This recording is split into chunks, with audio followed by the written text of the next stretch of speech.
गजाननं भूतगणाधिसेवितं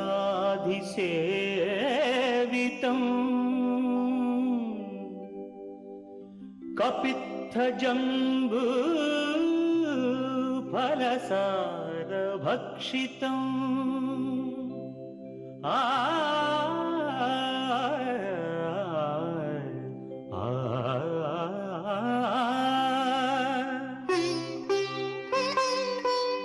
उमासुतं शोकविनाशकारणं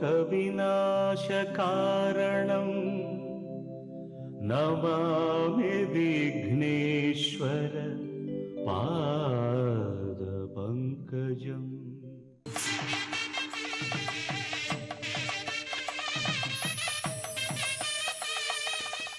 வணக்கம். வெள்ளிக்கிழமை ஏப்ரல் மாதம் 10ஆம் தேதி, ஜெய வருஷம் பங்குனி மாதம் 27ஆம் தேதி. இன்றைய நட்சத்திரம் மூலம், திதி தேய்பிறை, சஷ்டி. யோகம் அமிர்த சித்த யோகம். அமிர்த யோகம் முதலில், அதன் பிறகு சித்த யோகம். ரிஷப ராசிக்கு இது ஒரு சந்திராஷ்டம நாள். இன்று சுப முகூர்த்த நாள். ஜெய வருஷத்திலே வருகின்ற கடைசி முகூர்த்தம் இன்றைக்கு. மன்மத வருடத்து முதல் முகூர்த்தம் இன்னும் 5 நாட்களிலே வருகிறது. 15ஆம் தேதியிலிருந்து மன்மத வருட முகூர்த்தங்கள் ஆரம்பம். ஏப்ரல் மாதம் 14ஆம் தேதி சித்திரை மாத பிறப்பு, தமிழ் புத்தாண்டு ஆரம்பமாகிறது. அதற்கு மறுநாளிலிருந்து ஆரம்பித்து இந்த மன்மத வருடத்திலே மொத்தம் 57 முகூர்த்த நாட்கள் வருகின்றன. அவற்றுள் 65 முகூர்த்த நேரங்கள். 8 முகூர்த்த நாட்களிலே 2 முகூர்த்த லக்னங்கள் வருகின்றன. அதிகாலையிலே ஒரு முகூர்த்தம், பிறகு சற்று தாமதமாக வேறொரு முகூர்த்தம் என்று 2 முகூர்த்த லக்னங்கள், 2 டைமிங்ஸ். 2 டைமிங்ஸ் ஒரே நாளில் வருது 8 நாட்களிலே. ஆக 57 முகூர்த்த நாட்கள், 65 சுப முகூர்த்தங்கள் மன்மத வருடத்திலே வருகின்றன. மன்மத வருடம் என்பது திருமணம் ஆகாதவர்களுக்கெல்லாம் திருமணமாகும். திருமணம் தாமதமாகி கொண்டிருப்பவர்களுக்கெல்லாம் இந்த மன்மத வருடத்திலே திருமணம் நடந்துவிடும். திருமணம் செய்து கொள்வதா வேண்டாமா என்று இன்னும் தீர்மானம் செய்யாமலே இருக்கும் சில பேருக்கு இப்பொழுது திருமணம் செய்ய வேண்டும் என்னும் எண்ணம் வரும். நல்ல வரன் அமையும், திருமணம் நடந்து முடிந்துவிடும். இந்த மன்மத வருடம் என்பது அதிக திருமணங்கள் நடைபெறும் ஒரு வருடம். 1955, 56 மன்மத வருடம் வந்தது. 55, 56 நிறைய திருமணங்கள் நடந்திருக்கின்றன. 56, 57களிலே நிறைய குழந்தைகள் பிறந்திருக்கின்றன. மன்மத வருடத்திலே திருமணமானவர்களெல்லாம் இப்பொழுது மகிழ்ச்சியாக தங்களது 60வது திருமண நாளை கொண்டாடி கொண்டிருக்கிறார்கள் சில வயதான தம்பதிகள். ஏனென்றால் மன்மத வருடத்தில் திருமணம் செய்யலாமா கூடாதா என்று யாரோ ஒரு சந்தேகம் கேட்டார்கள். அது தேவையில்லாத சந்தேகம். செய்யக்கூடாது என்று யாரேனும் சொல்லி இருந்தால் அது தவறான கருத்து என்பதை பகிரங்கமாக இந்த நிகழ்ச்சியிலே சொல்லிக்கொள்ள விரும்புகிறேன். திருமணமே செய்யக்கூடாது இந்த வருஷத்தில் அப்படின்னு எந்த வருஷமும் அப்படி ஒதுக்கி வைக்கப்படவில்லை, புறக்கணிக்கப்படவில்லை. அதற்கான சான்றுகள் எதுவும் இல்லை. ஆகவே இந்த மன்மத வருடம் இன்னும் 4 நாட்களிலே ஆரம்பமாக போகிறது. இன்றைக்கு சுப முகூர்த்த நாள். மன்மத வருடத்திலே 57 சுப முகூர்த்த நாட்கள் வருகின்றன. இந்த தமிழ் புத்தாண்டு தினத்திலிருந்து ஒவ்வொரு நாளும் தினசரி இன்றைக்கு எந்தெந்த ஊரிலே, எந்த கோவில்களிலே என்ன திருவிழா நடைபெறுகிறது, என்ன உற்சவங்களெல்லாம் நடைபெறுகின்றன என்பதை கூடுதல் தகவலாக இந்த நிகழ்ச்சியிலே சொல்லவிருக்கிறேன். இன்றைய ராகு காலம் காலை 10:30 மணி முதல் பகல் 12 மணி வரை.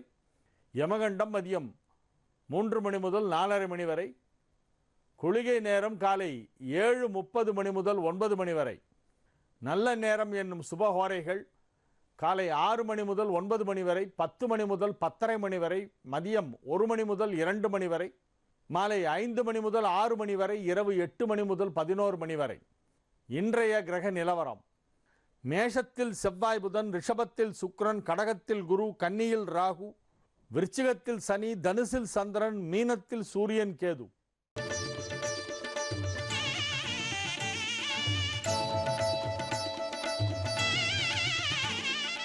மேஷ ராசிக்கு இது ஒரு நன்மைகள் நடைபெறும் நல்ல நாள். ராசிக்கு 9ஆம் இடத்திலே சந்திரன் அமைந்திருக்கிறது. 4ஆம் இடத்திலே குரு உச்சம் பெற்றிருக்கும் பொழுது சந்திரனும் குருவும் பரிவர்த்தனை பெற்றிருக்கின்ற அற்புதமான ஒரு கிரக அமைப்பு இன்றைய தினம் ஏற்பட்டிருக்கிறது. இதன் காரணமாக மேஷ ராசிக்கு நன்மைகள் சற்று அதிக அளவிலே நடைபெறும். பொருளாதார நிலையிலே நல்ல வளர்ச்சி ஏற்படும். திருமண வயதில் இருப்பவர்களுக்கு திருமணம் நிச்சயிக்கப்படுகின்ற வாய்ப்பு மிக பிரகாசமாக காணப்படுகிறது. 2ஆம் இடத்திலே சுக்கிரன் அமர்ந்திருக்கும், ஆட்சி பலம் பெற்றிருக்கும் ஒரு மிகச்சிறந்த ஒரு நேரம். வெகு சிறப்பான நிலையிலே கிரகங்கள் எல்லாம் அமைந்திருக்கின்றன. ராசி அதிபதி ராசியிலே ஆட்சி பலம் பெற்றிருக்கிறது. ஆகவே தொழில் வளர்ச்சி, பொருளாதார முன்னேற்றம், குடும்பத்தில் மகிழ்ச்சி, உறவினர்களிடையே நல்லுறவு, நல்லிணக்கம் ஏற்படுதல், கல்வி பயிலும் மாணவ மாணவியரின் கல்வி முன்னேற்றம் வெகு சிறப்பாக இருத்தல் போன்ற அனைத்தும் நிகழக்கூடிய ஒரு நல்ல நாளாக இந்நாள் விளங்கும். ரிஷப ராசிக்கு இது ஒரு சந்திராஷ்டம நாள் என்பதால் புதிய முயற்சிகளில் இறங்க வேண்டாம். மாணவ மாணவியர் இன்று ஏதேனும் தேர்வு எழுத வேண்டியிருந்தால் விநாயகப் பெருமானை மனதிலே நினைத்து கொண்டு கஜானனம் பூதகணாதி சேவித்தம் கபித்த ஜம்பு பலசார பட்சிதம் உமாசுதம் சோக விநாச காரணம் நமாமி விக்னேஸ்வர பாதபங்கஜம் மூஷிக வாகன மோதகஹஸ்தா சாமரகர்ண விளம்பித சூத்ரா வாமனரூப மகேஸ்வர புத்ரா விக்ன விநாயக பாத நமஸ்தே என்று சொல்லி விநாயகரின் திருவடி கமலங்களை வணங்கி கணபதி ராயன் அவன் இரு காலை பிடித்திடுவோம் என்று பாரதி சொன்னது போல அந்த கணபதியின் திருப்பாதங்களை வணங்கி உங்களது தேர்வுகளை நீங்கள் எழுதுங்கள், வெற்றி பெறுவீர்கள். மிதுன ராசிக்கு இது ஒரு நன்மைகள் நடைபெறும் நல்ல நாளாக விளங்குகிறது. 2 குடையவன் 7ஆம் இடத்திலே, 7 குடையவன் 2ஆம் இடத்திலே. பொருளாதார நிலையிலே மிகப்பெரிய ஒரு முன்னேற்றம் ஏற்படும். பொது வாழ்க்கையில் ஈடுபட்டுள்ளவர்களுக்கு பெயர், புகழ், செல்வாக்கு, அந்தஸ்து, பொறுப்புகள், பட்டங்கள், பதவிகள் அனைத்தும் கிடைக்கக்கூடிய ஒரு மிகச்சிறந்த நாளாக இந்த நாள் விளங்குகிறது. நீதித்துறையிலே பணிபுரிபவர்களுக்கு பதவி உயர்வு கிடைக்கும். நீதிமன்றங்களிலே பணிபுரிபவர்கள், வழக்குரைஞர்கள், நீதி பரிபாலனம் செய்கின்ற நீதி அரசர்கள் போன்றவர்களுக்கெல்லாம் இது ஒரு அற்புதமான நன்மைகள் நடைபெறும் நல்ல நாளாக விளங்குகிறது.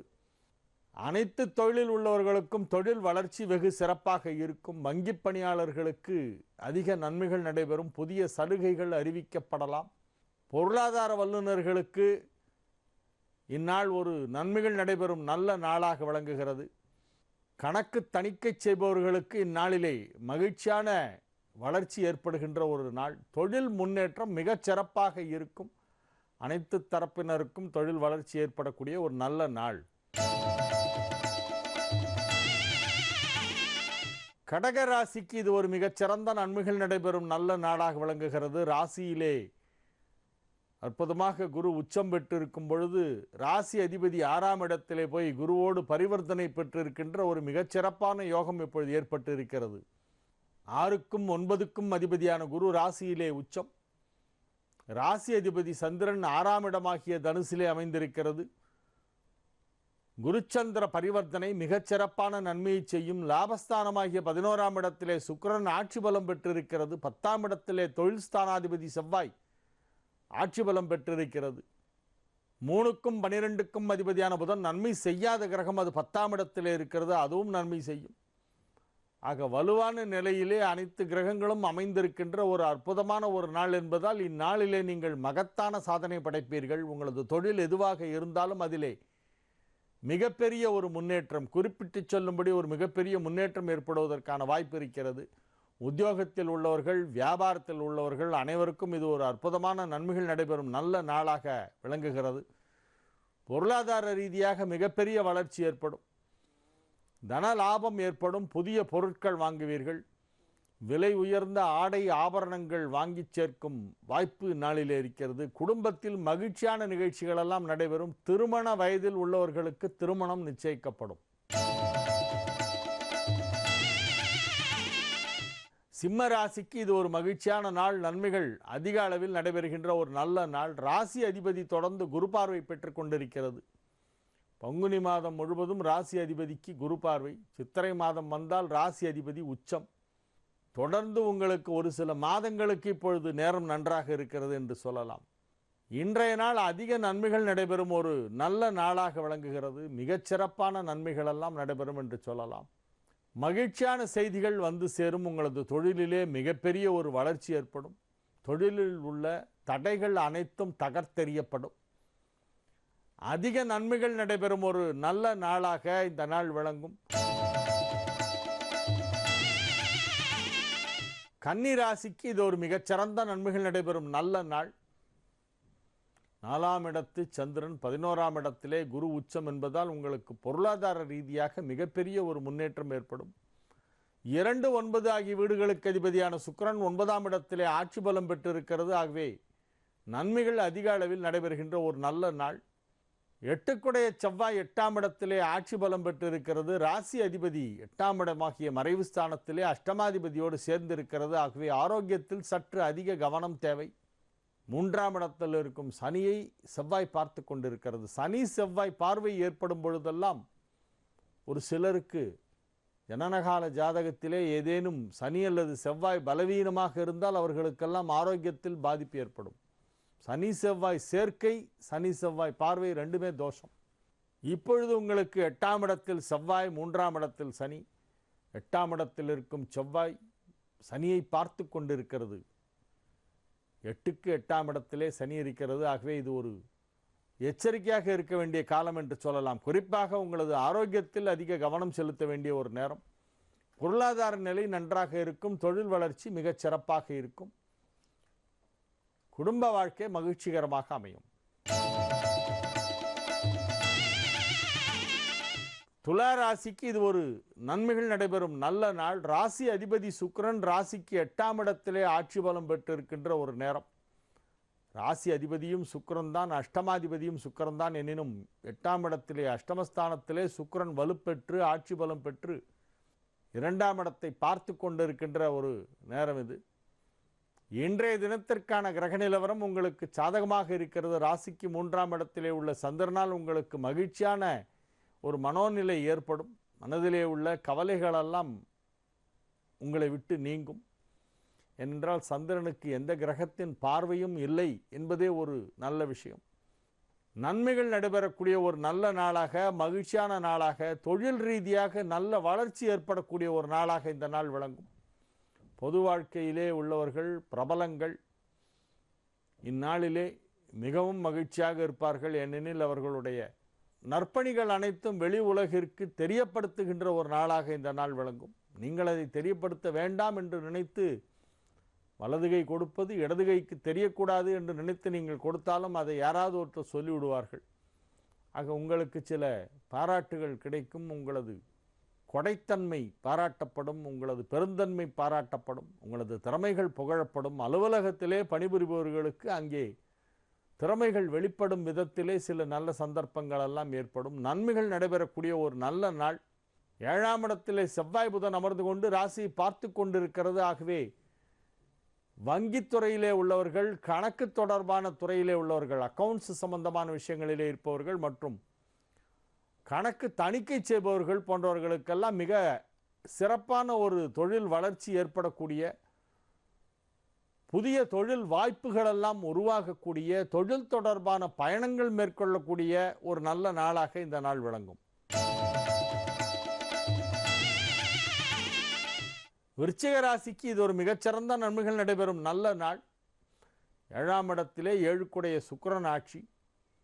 ராசி அதிபதி செவ்வாய் 6ஆம் இடத்திலே ஆட்சி. 9ஆம் இடத்திலே குரு உச்சம். 2ஆம் இடத்திலே சந்திரன் பரிவர்த்தனை. ராசிக்கு நன்மை செய்யும் கிரகங்கள் அனைத்தும் நல்ல நிலையிலே அமைந்திருக்கின்ற ஒரு அற்புதமான ஒரு நேரம் என்பதால் இப்பொழுது நீங்கள் எதை தொட்டாலும் அது வெற்றி பெறும். பல நாட்களாக முயற்சி செய்து பல மாதங்களாக பல வருடங்களாக நடைபெறாத விஷயங்களெல்லாம் இப்பொழுது சுலபமாக நடந்து முடியும். மிகப்பெரிய வெற்றிகளெல்லாம் உங்களுக்கு கிடைக்கக்கூடிய ஒரு அற்புதமான ஒரு நாள் என்று இந்த நாளை சொல்லலாம். நன்மைகள் அதிக அளவிலே நடைபெறும். கல்வி பயிலும் மாணவ மாணவியரின் கல்வி முன்னேற்றம் மிகச் சிறப்பாக இருக்கும். இன்று எழுதும் தேர்வுகளிலே உங்களுக்கு நிச்சயம் வெற்றி கிடைக்கும். மிகப்பெரிய மதிப்பெண் கிடைக்கக்கூடிய வாய்ப்பு இருக்கிறது. வியாபாரத்தில் இருப்பவர்களுக்கு அதிக லாபம் கிடைக்கும். உத்தியோகத்தில் இருப்பவர்களுக்கு பதவி உயர்வு கிடைப்பதற்கான வாய்ப்பு இருக்கிறது. 10 குடையவன் 9 குடையவன் இவை அனைத்தும் நல்ல நிலையிலே இருக்கின்றன. ஆகவே நன்மைகள் நடைபெறும் ஒரு நல்ல நாளாக இந்நாள் விளங்கும். தனுசு ராசிக்கு இது ஒரு நன்மைகள் நடைபெறும் நல்ல நாள். ராசியிலேயே சந்திரன் அமைந்திருக்கின்ற ஒரு மிகச்சிறந்த நாளாக இந்த நாள் விளங்குகிறது. ராசி அதிபதி குரு 8ஆம் இடத்திலே உச்சம் பெற்றிருக்கின்ற அற்புதமான ஒரு நேரம். இன்னும் 5 நாட்களிலே குரு வக்ர நிவர்த்தி அடைகிறது.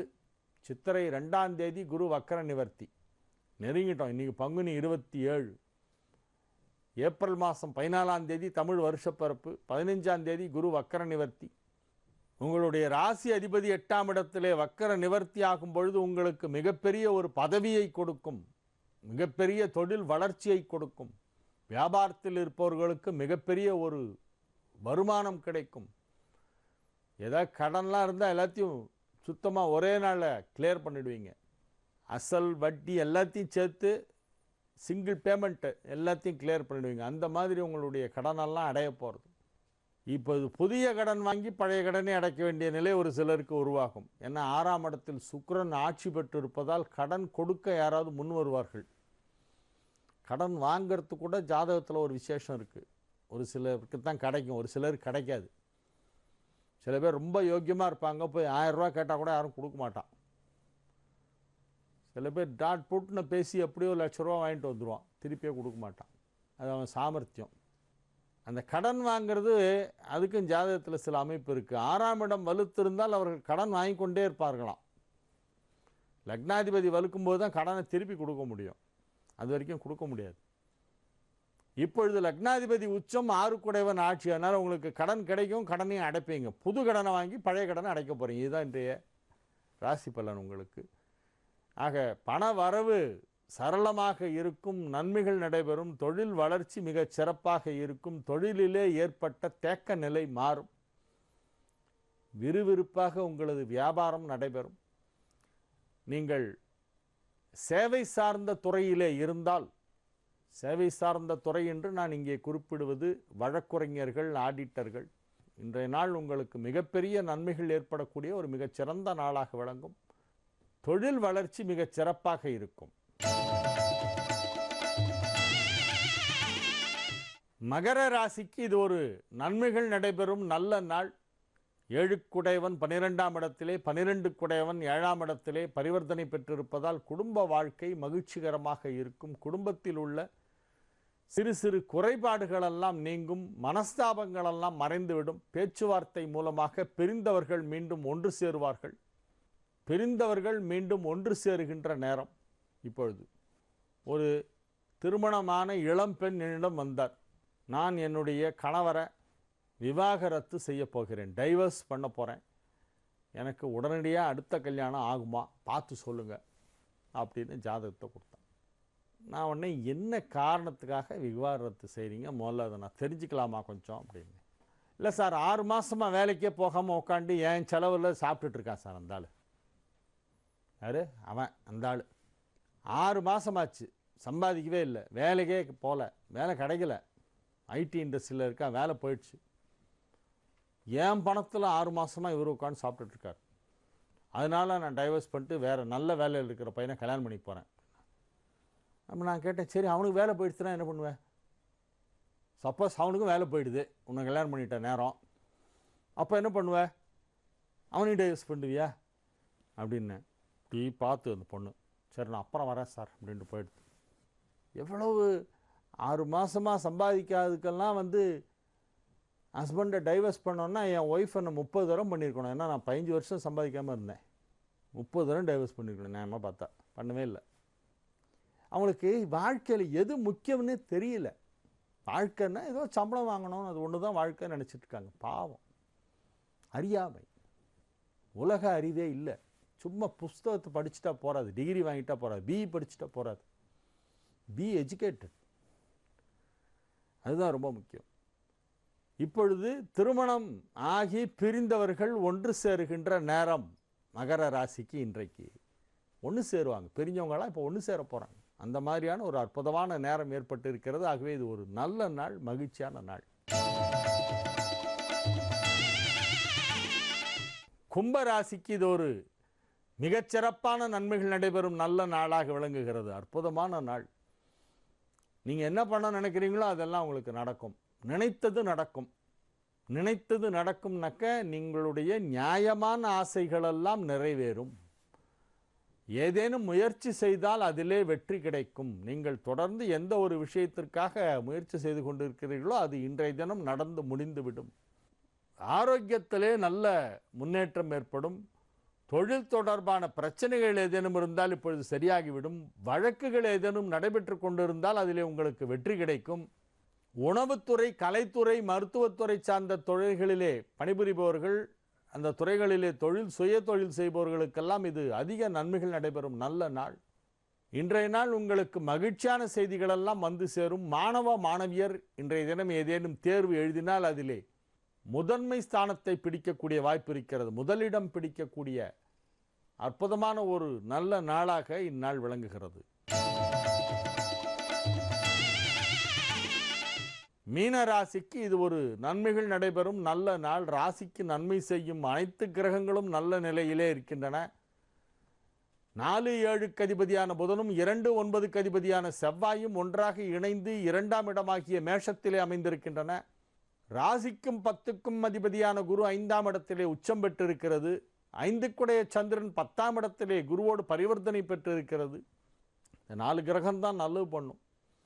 மீனராசிக்கு நல்லது பண்ணுற கிரகங்கள் என்னெல்லாம்னாக்கா குரு, புதன், செவ்வாய், சந்திரன். இது 4மே இன்றைக்கி நல்லா இருக்குது. இன்றைய தினத்திற்கான கிரக நிலவரம் என்று பார்த்தால் இந்த 4 கிரகங்களும் நன்றாக இருக்கின்றன. ஆகவே உங்களுக்கு நிச்சயமாக நன்மைகள் நடைபெறும். நீங்கள் என்ன முயற்சியில் இறங்கினாலும் அதிலே வெற்றி பெறுவீர்கள். இது ஒரு நல்ல நாள். இன்றைக்கு சுப முகூர்த்த நாள் வேறு. ஆகவே நீங்கள் நிச்சயமாக புதிய முயற்சிகளிலே இறங்கலாம். தொழிலை விரிவுபடுத்தலாம். முதலீடுகள் செய்யலாம். பேச்சுவார்த்தைகள் நடத்தலாம். தொழில் தொடர்பான பயணங்கள் மேற்கொள்ளலாம். திருமண முயற்சி வெற்றி அளிக்கும். குடும்பத்திலே சுப நிகழ்ச்சிகள் நடைபெறுவதற்கான வாய்ப்பு இருக்கிறது. குழந்தைகளின் கல்வி முன்னேற்றம் மிகச்சிறப்பாக இருக்கும். அதிக நன்மைகள் நடைபெறக்கூடிய ஒரு நல்ல நாளாக இந்த நாள் விளங்குகிறது. இது ஒரு மகிழ்ச்சியான நாள், வெற்றி திருநாள். ஆகவே நீங்கள் எதை வேண்டுமானாலும் இந்த நாளிலே வெற்றிகரமாக செய்து முடிக்க முடியும். முயற்சி செய்ய வேண்டும். முயற்சி செய்தால் நிச்சயமாக வெற்றி கிடைக்கும். முயற்சி திருவினையாக்கும். முயற்றின்மை இன்மை புகுத்திவிடும். நாள் நல்லா இருக்கு, ஜோசியர் சொல்லிட்டார் அப்படின்ட்டு சும்மா வீட்டில் இழுத்து போத்தி தூங்கிட்டு இருந்தீங்கன்னா ஒன்றுமே நடக்காது. உழைக்கணும். உழைச்சால் இன்னைக்கு நிச்சயம் பலன் கிடைக்கும். உழைத்த உழைப்பிற்கு பலன் கிடைக்கும் நாள் இன்றைய தினம். நாளைய விசேஷங்கள். நாளைய தினம் தேய்பிறை அஷ்டமி மாலை நேரத்திலே வந்து விடுகிறது. காலை நேரத்தில் தேய்பிறை சப்தமி இருக்கிறது 6 மணி வரையிலே. அதன் பிறகு மாலை நேரத்திலே தேய்பிறை அஷ்டமி வந்து விடுகிறது. 6 மணி வரைக்கும், 6:20 வரைக்கும் கூட சப்தமி தான் இருக்குது. அதுக்கப்புறமா அஷ்டமி வருது. அதனால் நாளை மாலை நேரத்திலே அருகில் உள்ள ஆலயத்திற்கு சென்று பைரவர் சன்னதியிலே வழிபாடு செய்துவிட்டு வர வேண்டும். நாளை தினம் பைரவர் வழிபாடு செய்யும் நாள். சனிக்கிழமை 11/4/2015 பங்குனி 28 நாளை மாலை பைரவர் வழிபாடு செய்ய வேண்டும். பகல் நேரத்திலே சப்தமி இருக்கிறது. மாலைக்கு மேல் அஷ்டமி வருவதால் இரவு நேரத்திலே அஷ்டமி இருக்கும் பொழுதுதான் பைரவர் வழிபாடு செய்ய வேண்டும். நாளைய தினம் பைரவர் வழிபாடு செய்யும் நாள். மீண்டும் நாளைய நிகழ்ச்சியிலே உங்களை சந்திக்கும் வரை உங்களிடமிருந்து விடைபெற்றுக் கொள்வது உங்கள் வழிகாட்டி ஜோதிடர் ஹரிகேசநல்லூர் வெங்கட்ராமன், நங்கநல்லூர். வணக்கம்.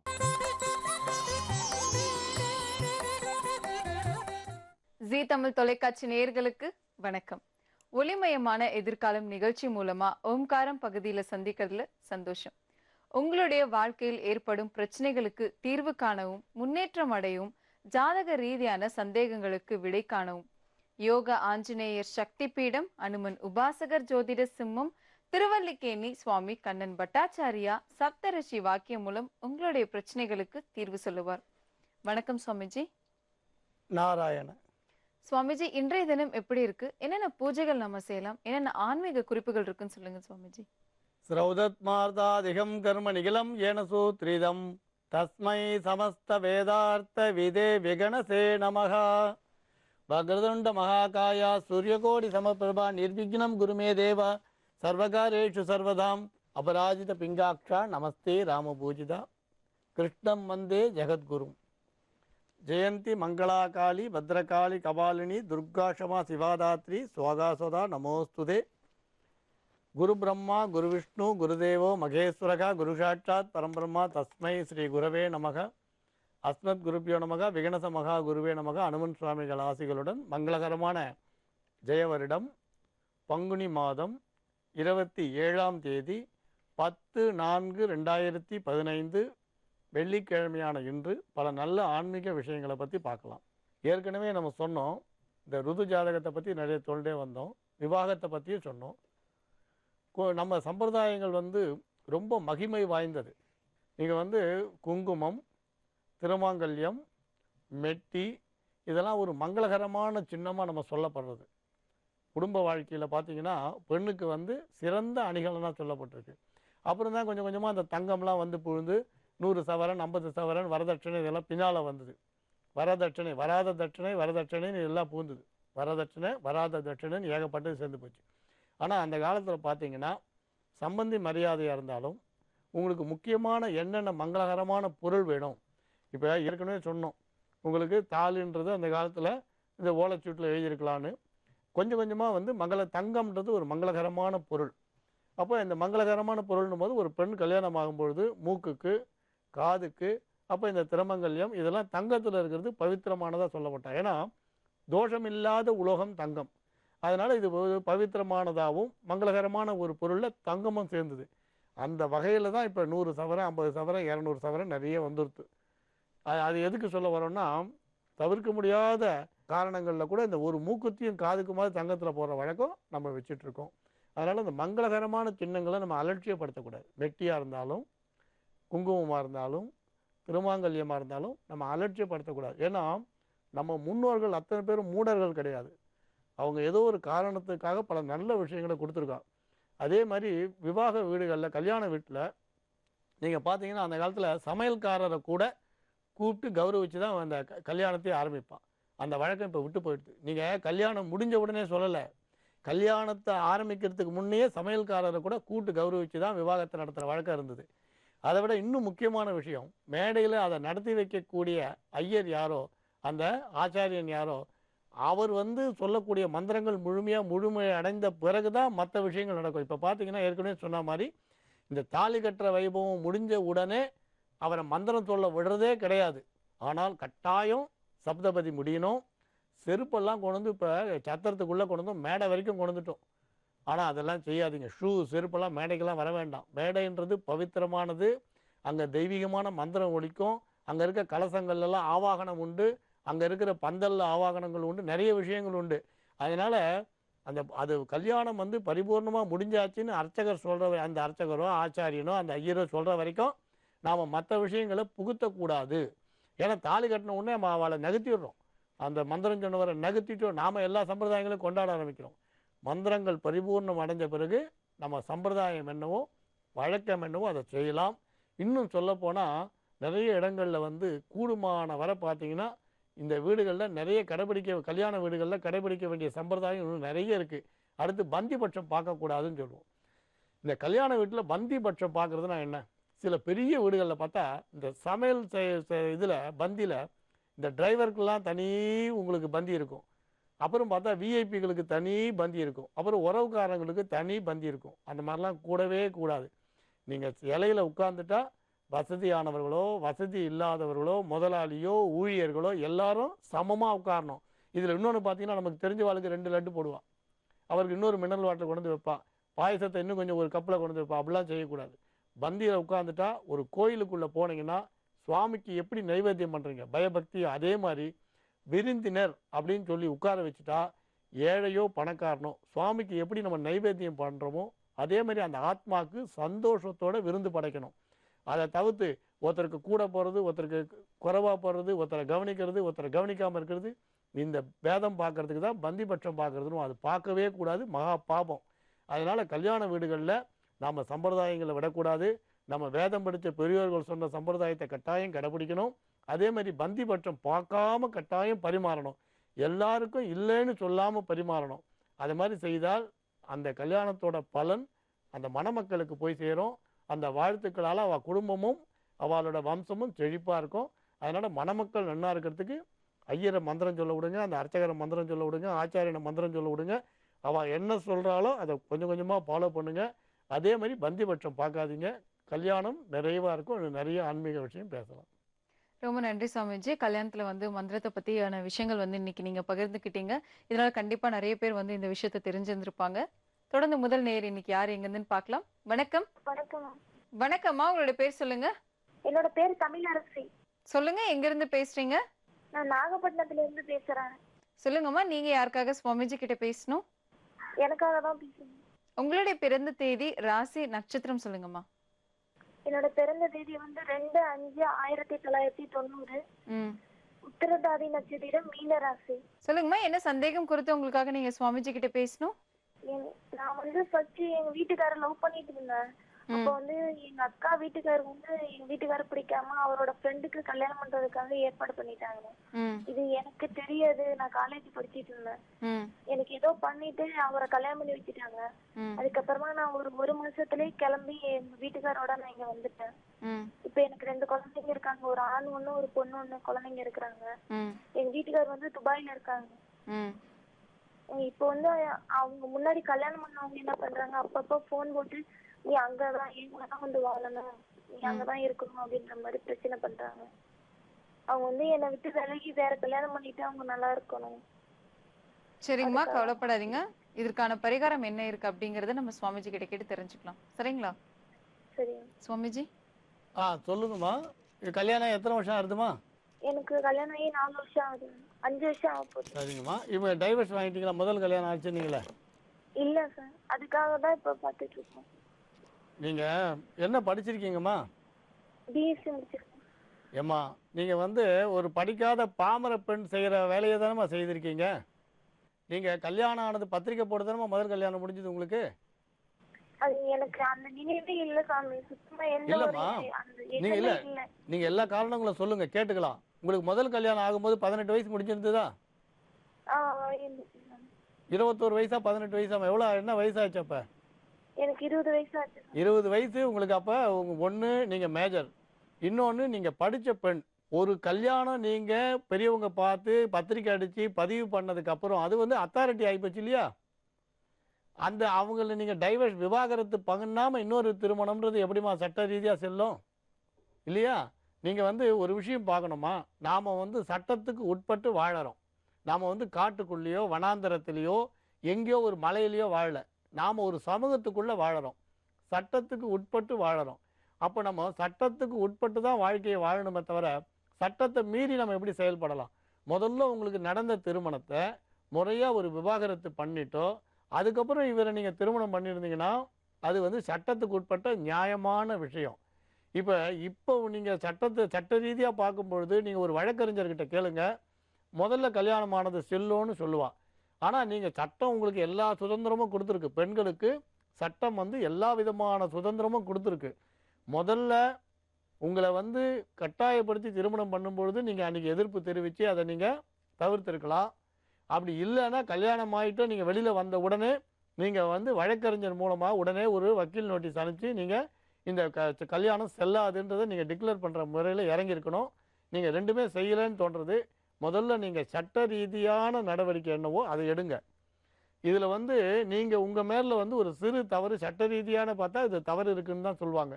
அதனால் நீங்கள் வந்து முதல்ல சட்ட ரீதியாக ஒரு வழக்கறிஞர்கிட்ட நல்ல ஆலோசனை பெற்று நீங்கள் அடுத்த முயற்சியில் இறங்குங்க. இல்லைன்னா நீங்கள் செய்யக்கூடிய செயல் தவறானதாக தான் சமூக ரீதியாக பார்க்கப்படும். நீங்கள் கணவரை விட்டு வெளியில் வந்தீங்கன்ற கோணத்தில் தான் பார்ப்பாங்களே தவிர இது சட்ட ரீதியாக செல்லத்தக்க 2வது திருமணம் செல்லாதுன்னு தான் சொல்லுவாங்க. இருந்தாலும் நாங்கள் சட்ட வல்லுநர் கிடையாது. அதனால் நல்ல வழக்கறிஞர்கிட்ட கேளுங்க. இருந்தாலும் உங்களுக்கு நல்ல திருமண வாழ்க்கையாக நல்ல குடும்பமாக எதிர்காலம் நல்லபடியாக அமையறதுக்கு சில பரிகாரங்களை நாங்கள் சொல்கிறோம். ஏன்னா இந்த இடத்துல பரிகாரம் சொல்கிறதுக்காக நாங்கள் உட்கார்ந்துருக்கோம். எங்களோட கடமை பரிகாரம் சொல்கிறது, அதை சொல்லிடுறோம். இருந்தாலும் நீங்கள் ஒரு நல்ல வழக்கறிஞரை பார்க்க வேண்டியது அவசியம். உங்களுக்கு ஹார்ட் அட்டாக் வந்ததுன்னு என்ன பண்ணுறீங்க? உடனே நல்ல மருத்துவரை பார்க்குறீங்க, பரிகாரத்தை அப்புறம் தான் செய்கிறீங்க. அதே மாதிரி நல்ல வழக்கறிஞரை பாருங்கள், அப்புறம் பரிகாரத்தை செய்யுங்க. நீங்கள் வந்து ஒரு திங்கக்கிழமையும் பெண் தெய்வ ஆலயம் போய் அந்த பெண் தெய்வத்துக்கு குங்குமத்தால் அர்ச்சனை பண்ணி நீங்கள் வந்து பிரார்த்தனை பண்ணுங்க, இந்த திருமண வாழ்க்கை எனக்கு நல்லபடியாக அமையணும், இந்த பிரச்சனை வந்து தீரணும்னு. அதுக்கப்புறம் ஒரு புனர்வசு நட்சத்திரம் அன்னைக்கும் ஆஞ்சநேயரையும் ராமரையும் தரிசனம் பண்ணி ஆஞ்சநேயர் சுவாமிக்கு வெத்தலை மாலை போடுங்க. அந்த ஆஞ்சநேயர் சுவாமிகிட்ட பிரார்த்தனை பண்ணுங்க, உங்களுக்கு இனிமையான நல்ல ஒரு வாழ்க்கை அமையும். ஆஞ்சநேயர் எப்படி ராமரையும் சீதையும் சேர்த்து வச்சாரோ, விபீஷ்ணனை அவர் குடும்பத்தோடு சேர்த்து வச்சாரோ, அதே மாதிரி சுக்ரீவனை அவர் மனைவியோடு சேர்த்து வச்சாரோ, அதே மாதிரி உங்கள் வாழ்க்கையை நல்ல முறையில் அமைச்சு கொடுப்பார். கோர்ட்டு வழக்கு கட்டாயம் ஜெயமாகும். ஆனால் நீங்கள் சட்ட ரீதியாக இந்த பிரச்சனையை அணுக வேண்டியது அவசியம். இப்போ சொன்னதை மட்டும் செய்யுங்க போகிறோம், உங்கள் வாழ்க்கை நல்லபடியாக அமையும். எப்போ பிரச்சனை வரும்பொழுதும் உடம்புல பிரச்சனை வந்தால் நல்ல மருத்துவர்கிட்ட போகணும், சட்ட சிக்கல் வந்தால் நல்ல வழக்கறிஞர்கிட்ட போகணும். அதே மாதிரி பண பரிவர்த்தனையில் பிரச்சனை வந்தால் நல்ல ஆடிட்டர்கிட்ட போகணும். இது மாதிரி எதிர்பாராத தொல்லைகள் வரும்போது நல்ல ஜோதிடர்கிட்ட போகணும். அதனால் எந்த விஷயத்திலையும் யாரை அணுகணுன்றதை நம்ம தெரிஞ்சு அணுகுனா பிரச்சனை வரவே வராது. அதனால் இப்போ சொன்னதை மட்டும் செய்யுங்க, உங்களுக்கு கட்டாயம் ஒரு தீர்வு வரும். ஆனால் இதை பார்க்குற மற்றவர்களாவது புரிஞ்சுக்கிட்டோம். ஏன்னா திருமண விஷயங்களில் சிக்கல் வரும்பொழுது அரசாங்கம் பாருங்கள் ஹெல்ப் லைன்னு எவ்வளோ வச்சுருக்கு. குழந்தை திருமணத்தை தடுக்கிறது, விரும்பாத திருமணத்தை தடுக்கிறது, அதுக்குன்னு ஒரு போலீஸ் ஸ்டேஷனை வச்சுருக்கு, ஒரு போலீஸ்காரை போட்டிருக்கு. நீங்கள் ஒரு சின்ன கம்ப்ளைண்ட் SMS அனுப்பிச்சா கூட போலீஸ் வந்து தடுத்துருக்கோம் அந்த கல்யாணத்தை. எவ்வளோ எளிமையான வழி அரசாங்கம் பண்ணி ஒரு 100 100ன்னு வச்சுருக்கா. சின்ன சின்ன விஷயம், ஆனால் அதை மறந்துட்டோ நீங்கள் உங்கள் போக்கில் போகிறதுனால இந்த தொல்லை வருது. மற்றவர்களாவது இது மாதிரி செயல்படாமல் செய்யாமல் இருக்கட்டும். நீங்கள் சொன்ன பரிகாரத்தை பண்ணுங்கள், உங்கள் வாழ்க்கை நிச்சயம் நல்லபடியாக முடியும். இந்த பிரச்சனைலாம் தீரும், நிம்மதியான வாழ்க்கையாக அமையும். உங்கள் கணவரும் நீங்களும் ஒரு 1000 வருடம் நல்ல சந்தோஷமாக இருப்பீங்க, கவலைப்படாதீங்க. நீங்கள் வந்து ஆஞ்சநேயர் சுவாமி அனுகிரகம் உங்களுக்கு கட்டாயம் கிடைக்கும், வருத்தப்பட வேண்டிய அவசியம் இல்லை. நம்புங்கள், நல்லதே நடக்கும். வணக்கம். வணக்கம் மேடம். வணக்கம் சார், உங்களுடைய பேர் சொல்லுங்க. என்னுடைய பேர் கண்ணன் மேடம். எங்க இருந்து சார் பேசுறீங்க? சேலம்ல இருந்து பேசுறேன் மேடம். சொல்லுங்க சார், நீங்க யாருக்காக சுவாமிஜி கிட்ட பேசணும்? எனக்காக தான் மேடம். உங்களுடைய பிறந்த தேதி, ராசி, நட்சத்திரம் சொல்லுங்க சார். 16 March 1983 madam. ரேவதி நட்சத்திரம், மீன ராசி. சரிங்க சார், என்ன சந்தேகம் குறித்து உங்களுக்காக நீங்க சுவாமிஜி கிட்ட பேசணும்? எங்க அப்பா வந்து ஜாப்ல இருந்தப்ப இறந்துட்டாரு மேடம். இறந்து அவருக்கான வாரிசு வேலைக்கு நான் அப்ளை பண்ணிருந்தேன் மேடம். இப்போ 2007 அப்ளை பண்ணி சர்டிபிகேட் எல்லாமே வெரிஃபிகேஷன் முடிஞ்சிருச்சு மேடம். ஆனா இன்னைக்கு வரைக்கும் வந்து போஸ்டிங் போடாமே இருக்காங்க, அப்பாயின்மெண்ட் ஆர்டர் போடாமே இருக்காங்க. அதான் காலம் தாழ்த்திட்டே போகுது. அதனாலதான் என்னன்னு கிடைக்குமா இல்ல அது ஏதாவது இந்த காலம் தள்ளி போகாத இருக்கிறதுக்கு ஏதாவது பரிகாரம் கிடைக்குமான்னு கேட்கலாம்.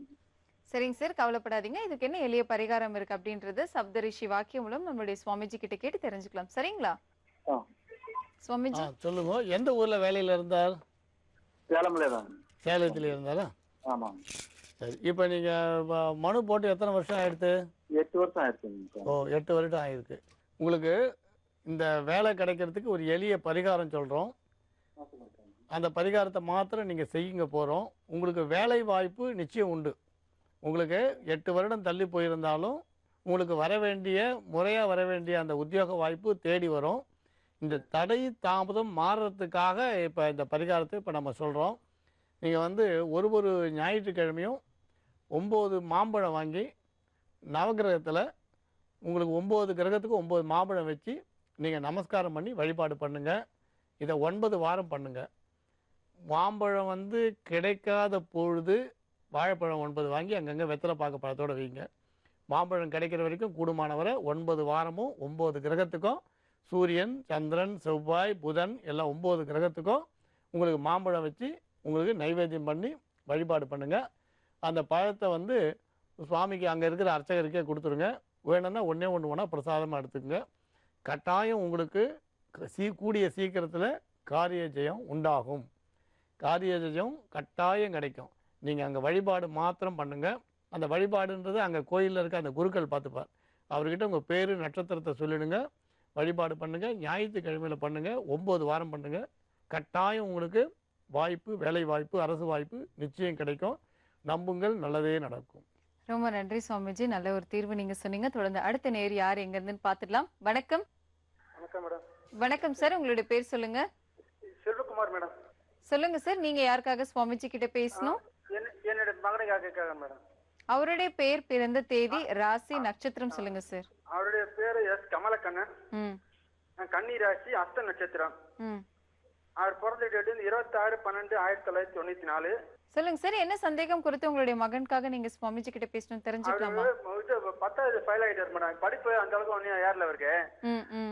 வேலையில சேர்த்து விட்டா வேலையில ரொம்ப இன்ட்ரெஸ்ட் இல்லாம இருக்கிறாரு. அடிக்கடி லீவ் போட்டுறாரு. ஒரு இன்ட்ரெஸ்ட் இல்லாம இருக்கிறாரு. அதான் ஒரு ஜாதகத்துல எப்படி இருக்குதுன்னா தெரிஞ்சுக்கலாம்ட்டு. சரிங்க சார், கவலைப்படாதீங்க. இதற்கான தீர்வு என்ன இருக்கு அப்படிங்கறத சப்தரிஷி வாக்கியம் மூலம் நம்மளுடைய சுவாமிஜி கிட்ட கேட்டு தெரிஞ்சுக்கலாம். சரிங்களா சுவாமிஜி? சொல்லுங்க, எந்த வேலையில இருந்தார்? அவர் இப்ப மெக்கானிக் வேலையில இருக்கிறார் சார். சரி, 2 வீலரா? ஆமா, 2 வீலர், 4 வீலர். 4 வீலர். ஆனா அதுலயும் ஆர்வம் இல்லாம இருக்காரு. இன்ட்ரெஸ்ட் இல்லாம வேலைக்கு போறது, அடிக்கடி லீவ் போறது, இன்ட்ரெஸ்ட் இல்லாம படிப்புல எப்படி இருந்தாரு அதே மாதிரி வேலையில இருக்கிறாரு.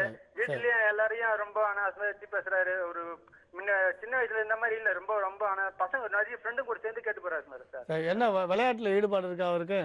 விளையாட்டுல ஈடுபாடு இருக்கு. என்ன விளையாட்டுல? அது அவருக்கு கிரிக்கெட் விளையாடுறதுதான் அவருக்கு வேலை. ஓ, நீங்க அந்த விளையாட்டை நீங்க விரும்பலையா? விளையாட்டை விரும்பிட்டாரு சாமி. விளையாட்டும் நான் லீவ் டைம்ல விளையாடணும், மற்ற டைம்ல வேலைக்கு போகணும், வேலையில இன்ட்ரெஸ்டா இருக்கு, பொறுப்பா இருக்கணும், அதான் ஆசைப்படுறேன். ஓ, இப்போ உங்களுக்கு சப்தரிஷி வாக்கியப்படி நீங்க நினைக்கக்கூடிய அளவு பெரிய பிரச்சனைகள் எதுவும் உங்க மகனுக்கு கிடையாது. அவர் நல்ல ஒரு சிறந்த மெக்கானிக்கா கட்டாயம் வருவார். அவர் தேர்ந்தெடுத்திருக்கிற தொழில் சரியான தொழில் தான். குறிப்பாக இரும்பு சம்பந்தமான பழுது நீக்கக்கூடிய அந்த தொழில் அவருக்கு நல்ல ஒரு சிறப்பை கொடுக்கும். நீங்கள் நட்பு வட்டாரங்களை பற்றி அதிகமாக கவலைப்படாதீங்க, கொஞ்சம் விலகி இருக்க சொல்லுங்கள். ஆனால் நட்புன்றது இந்த காலகட்டத்தில் அவருக்கு தேவையான ஒரு விஷயந்தான். முழுமையாக விலக வேண்டாம், தேவையற்ற நட்பை மட்டும் நீங்கள் விலக்கி வச்சா போகிறோம். கிரிக்கெட்டில் அவரை முழுமையாக ஈடுபடுத்துங்க, அவர் விளையாடட்டும். அதில் பேர் புகழ் கிடைக்கிறதோ இல்லையோ அவருக்கு ஒரு ஆத்ம திருப்தி கிடைக்கும், அதனால் ஈடுபடட்டும். இப்போ நீங்கள் வீட்டில் அவர் உங்களுக்கு எதிர்ப்பு தெரிவிக்கிறார். நீங்கள் அதை பற்றி நீங்கள் அதிகமாக வருத்தப்படாமல் இப்போ சொல்கிற பரிகாரத்தை இப்போ நீங்கள் பண்ணுங்கள். கட்டாயம் உங்களோட மகனோட அந்த ஒரு குணாதிசயத்தில் மாறுதலை நீங்கள் எதிர்பார்க்கலாம். நீங்கள் ஒரு புதன்கிழமையும் நீங்கள் பெருமாள் கோயிலுக்கு போய் கருடனையும் தாயாரையும் பெருமாளையும் தொடர்ந்து தரிசனம் பண்ணுங்கள்.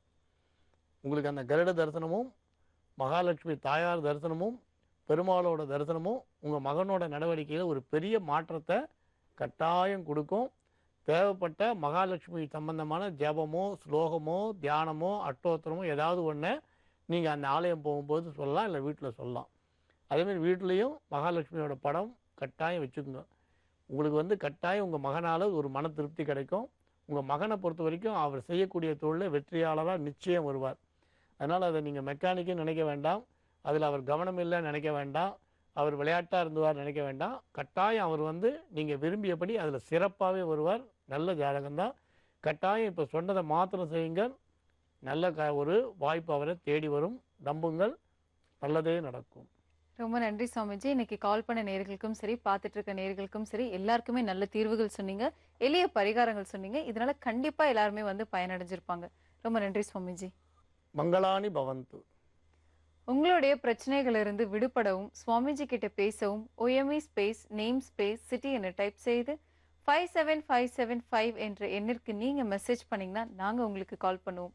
யோக ஆஞ்சநேயர் சக்தி பீடம், அனுமன் உபாசகர் ஜோதிட சிம்மம், திருவல்லிக்கேணி சுவாமி கண்ணன் பட்டாச்சாரியா சப்தரிஷி வாக்கியம் மூலம் உங்களுடைய பிரச்சனைகளுக்கு தீர்வு சொல்லுவார். மீண்டும் நாளை சந்திக்கலாம். இது ஓம்காரம்.